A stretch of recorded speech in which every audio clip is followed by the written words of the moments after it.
And we're back. Hopefully, you might have heard a little bit of technical difficulties there, but good news, we did find the clitoris. So, hey, the way to bring it all back, right? Anyways, as I'm sure you've been notified by the numerous amounts of white men on TV screaming at each other, that there is a presidential election on the way. And if you're an avid Among Us player, you're painfully aware of the ongoing election. But not only that, its ongoing impact on the video games. Politicians are right to get involved with the gamer community. In fact, the gaming population constitutes for 163 million people of voting age. Due to the recent events in Among Us, people are wondering what the world of politics and video games combined looks like. But the fact of the matter is, video games and politics have a long-standing relationship, rooting all the way back to Columbine shootings in the 90s. On the eve of election, we thought this would be a great time to talk about that said relationship, specifically 3 distinct areas: how politicians have used games to increase their reach, games with inherent political messaging, and what's on the ballot in regards to video games. So let's start with this first topic of outreach, Bronwyn. We talked about AOC a number of times, mostly in regards to the use of Twitch, from military recruitment to getting out the vote. AOC has incorporated video games into her political agenda. First off, for those of people who are unfamiliar with the story, can you kind of give them a brief rundown of the 2 stories we talked about with AOC? Yeah, so there's AOC's military Twitch ban shut down, which was an actual bill that was voted down by the House of Representatives. AOC proposed it, and that would have prevented the military from recruiting on platforms like Twitch.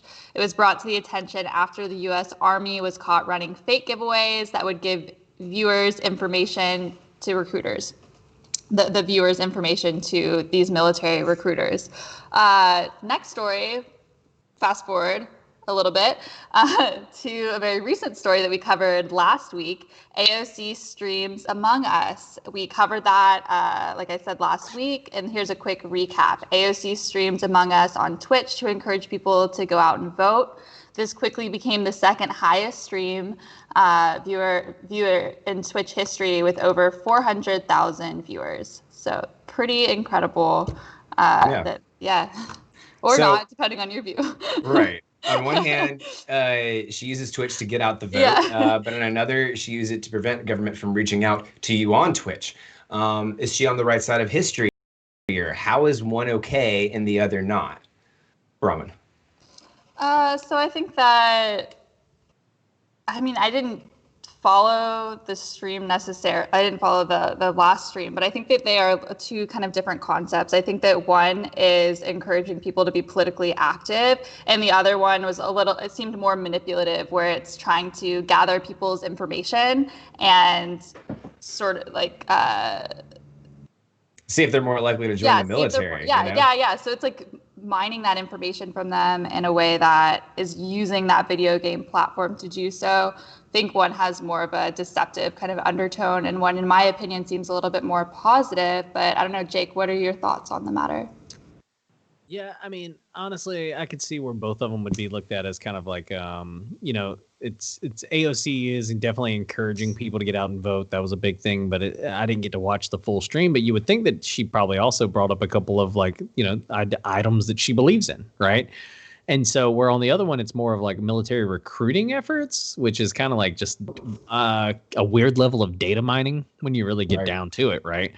And so, I don't know why one would be okay and the other wouldn't be. There is definitely some reasons why. I think I can see why both sides would be angry about the other, right? But also, I think it really brings up the big question on for years we had these equal time laws, right? Where if Republicans were, going to be on TV for so long, so did Democrats get to be on TV for so long. So that brings up an interesting question about things like AOC's Twitch stream, right? And do elected officials in their free time, do they get to use their kind of almost political celebrity to continue to push their agendas and things. And so like, it's really going to be interesting if platforms like Twitch get into any kind of like, hey, like, we've got to be equal time kind of like, restrained or whatever. Dude, it's the future that we're going towards, especially with politics and like them using things like this platform itself, Twitch, and like other ones and streaming services. It's going to be really interesting. Yeah, I mean, we talked a little bit about, with the AOC deal, we had one instance where AOC reached out to get the vote out, and she did, well, there wasn't any underlying political messaging. There were plenty of topics that streamers brought up, like net neutrality and things like that. Yeah. But there were also things that she talked, like at the end, she did talk about very specifically, go out and vote for Biden Harris, because she is that is who she's endorsed, and that is who she's supportive of. So we know that it is supportive of a political agenda. And then we saw, of course, the Republican reaction essentially from that was to hack the game and just spam chat with Trump 2020 chats. And Republicans were the one that struck down the deal on AOC's Twitch ban for military recruitment. So that kind of highlights some of the differences here. But Jake, what are the real differences between the Democrats and Republicans when it comes to the world of video games?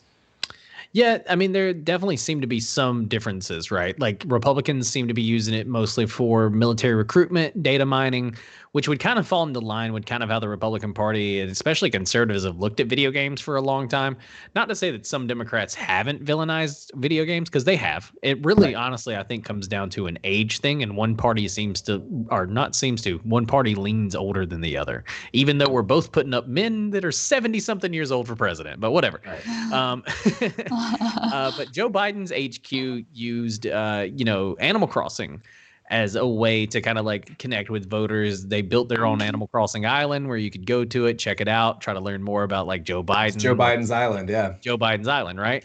Whereas, Among Us, our Donald Trump's camp basically just flooded Among Us with a bunch of people spreading manga tags over and over again, right? He threatens to ban TikTok, Yeah, exactly. And no, like that's been one of the big differences, I believe, in this campaign, is because I believe the left really does recognize that they have to utilize video games if they're going to start to connect with a different audience, right?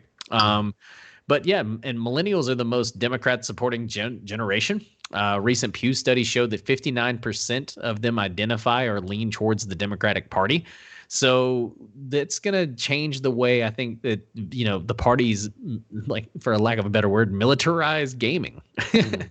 I think Republicans will start to jump on the AOC like train. You're going to start to see Ted Cruz playing Call of Duty with the boys eventually. Like, I think that's going to happen. Like, I think that's just the future of it. And that's kind of where we're heading. And that's what AOC is kind of like almost opening the doors to. Right. But I think that there is going to be a generational gap. Like, I don't think Mitch McConnell can go on there and be like, well, I'm going to play Among Us. No, but they'll try. Dude, how fucking awesome would that be, though? Like, I would watch that Twitch stream. Mitch McConnell would be too good at Among Us, guys. Like, he would be sitting there and like, I'm not the imposter. What are you talking about? Kills everybody. The best liar in the business. That was kind of the fun thing about AOC and Ilya Namar's stream, was just watching how bad they were at it, because they couldn't lie. And like AOC was like, oh, I can't kill Pokey, she's too nice. And I was like, that kind of wholesomeness is what I want representing me. not some asshole who's just like, die. Well, then don't watch my stream. Don't watch me play Among Us. Well, also don't represent me in Congress, Jake. No, that's true. That's true. Which I am, Jake Ellenberg, 2020. No, I'm running for Congress. You heard it here first. To connect what you were saying, millennials are, a very Democratic supporting generation, and a majority of gamers are millennials. And so when we're talking about this base, we are kind of talking about a Democratic leaning base to begin with. So it makes sense for Joe Biden to be campaigning in Animal Crossing. It makes sense for AOC to be reaching out on Among Us. And it seems that Republicans are only okay with data collection as long as it's helping them get more boots on the ground in the Middle East. So, No, most definitely. But I mean, we'll get into some of Biden's shortcomings in video games later too. It's not that both, I would say both candidates have had a terrible record when it comes to video games. That's just just to be clear. but both parties look at video games differently. I feel like the Democratic Party does seem to be more supportive of video games in times, and and even players like AOC or people like AOC kind of like, even getting in on the fun of him.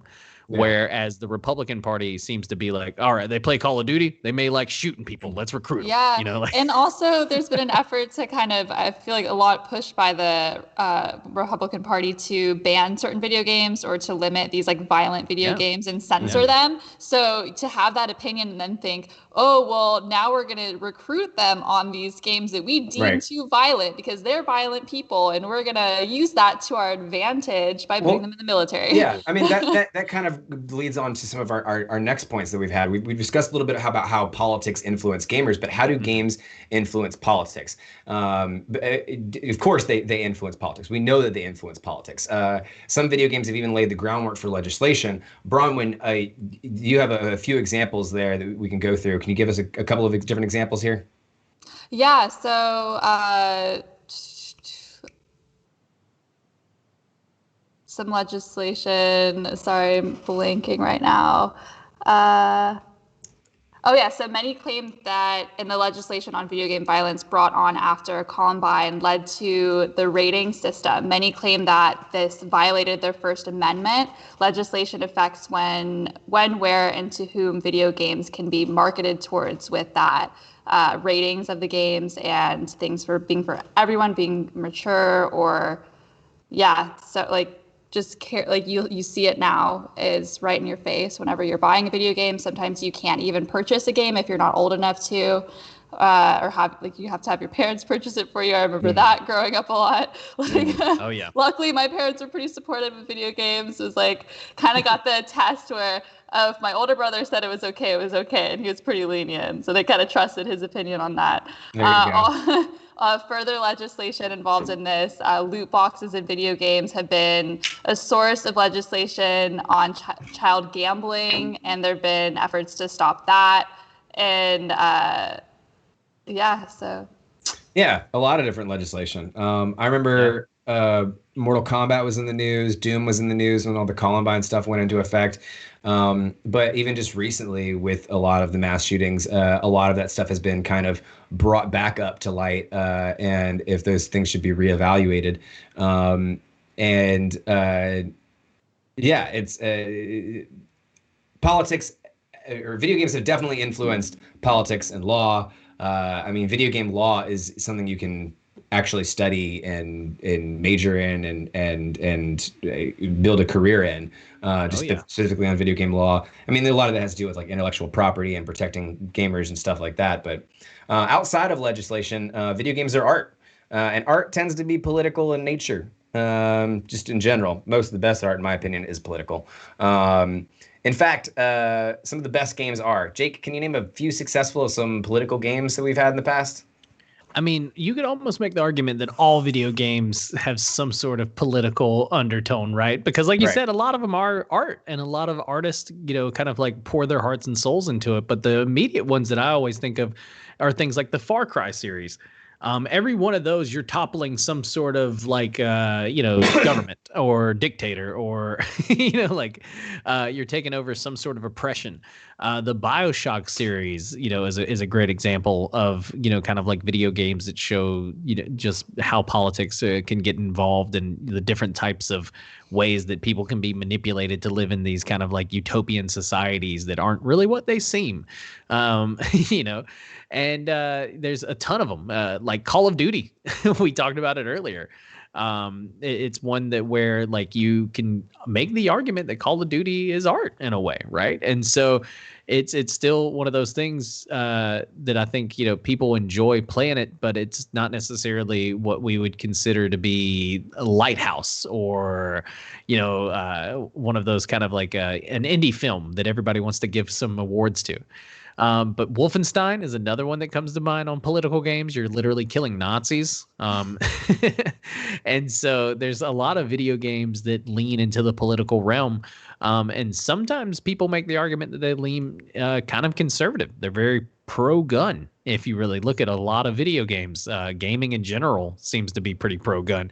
And I would say that some games are a great kind of middle ground. The Grand Theft Auto series is a great kind of middle ground game that shows the hypocrisy of all sides of governments and, you know, debates and really like just human civilization in general, right?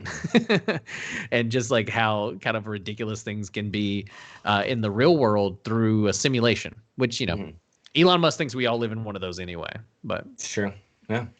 Outer Limits was one of my favorite ones because I remember going through Outer Limits and looking at the way that the game was set up, which is made by the same people that make BioShock. And it to me, I was going to make the character and I was going to make the most anti-capitalist decision in every opportunity that I could. Wait, is Outer Limits the one made by the Fallout people that just came out not too long ago, where it's like corporations on the planet? Yes. I'm getting those mixed up. Yes, no, that's a great one too. Yeah, Fallout, not BioShock. You're right, but and I tried to go through and just make the most anti-capitalist decisions that I could. I ended up in a cult, but you know, I ended up in a cult. That sounds about right. Yeah, I ended up in a cult, but that's all right. You know, it was a fun playthrough. To the best of us, right? But yeah, let's talk a little bit about what's on the ballot this year. I mean, there's an election in a couple of days now, 2 days now. Whew, election anxiety is real. All right, so let's talk about what are Trump's feelings on video games and what are Biden's feelings on video games, and are they different? Bronwyn? So they aren't that different. They both hate video games and thinks it brings people to violence. Trump has stated on multiple occasions that he blames violent video games for our increase in school shootings. And Biden has called game developers creeps who teach kids how to kill people. So that's what happens when you put dinosaurs in office. Not a great reflection of things, but it's great to see people, younger generations who are embracing this in a more positive way. And it's disappointing to hear that they're attitude-wise very, very similar, but there is some differences in this election between the two candidates, right, Jake? I mean, again, kind of. Outside of how they both feel about games, there are examples. Biden's HQ had the Animal Crossing, and AOC had the Get Out and Vote kind of success, and so both candidates have leveraged video games very differently. But both sides have both have a bad track record when it comes to video games. Both presidential candidates are in their 70s. Like Bronwyn said, Biden has called game devs creeps. He even scoffed at the idea of video games being called an art form. And not to sound ageist, but I really think that's kind of like what's happening here, right? AOC gets it. That's why some people from his camp are like, hey, let's get involved. Let's talk with gamers. Let's do a thing where we can kind of like get gamers involved. They're a big part of our demographic. But both head honchos, Biden and Trump have a very spotty record about video games. But I don't think Biden really would do. I don't honestly think either side's going to do anything about it. I don't think either side's really going to pass any legislation, if I'm being honest. Both Democrats and Republicans have both historically blamed video games for shootings rather than looked at the root of the problem, right? Even Obama funded a $13 million study that looked into the connection of video games and violence.